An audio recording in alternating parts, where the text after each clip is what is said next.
बाज़ औक़ात हमारा मुलाजिम गलती करके सामने खड़ा होता है कि माफ कर दो, हम कहते मैं नहीं करूंगा माफ, आज से तू नौकरी से फारिग है। बच्चा, बीवी, भाई, बहन गलती कर ले, हम नहीं करते माफ। अरे मेरे पीछे इस्लामी भाइयों, ये तो सोचो कि आज तुम्हारे हाथ में ये पावर है कि तुम किसी की गलती को माफ नहीं कर रहे। कोई तो है जिसके हाथ में मेरा भी पावर है, जो मुझ पर भी कुदरत रखता है। अगर हमारे सारी गलतियों पर अगर पूछने लग गया, अगर सारी गलतियों पर हिसाब किताब देना पड़ गया, तो किधर जाएंगे हम लोग। माफ करो, क्या पता यही माफी हमारी माफी का सबब बन जाए। दरगुजर करो, क्या पता यही दरगुजर करना अल्लाह हमें माफ कर दे।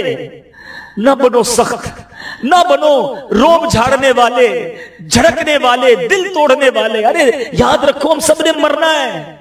और वल्लाह मेरी बात यकीन करो, इतनी मोहब्बतें बिखेर कर इस दुनिया से जाओ कि तुम्हारे जाने के बाद लोग याद करें कि कोई था, अल्लाह बड़ा नरम दिल, बड़ा हुस्न अखलाक का पैकर था, हमसे बड़ी मोहब्बत से पेश आता था, मौला उसकी मगफिरत कर दे। इतने दिल तोड़कर, इतनी सख्तियां करके मत जाना कि मरने के बाद लोग कहें कि जान छूट गई।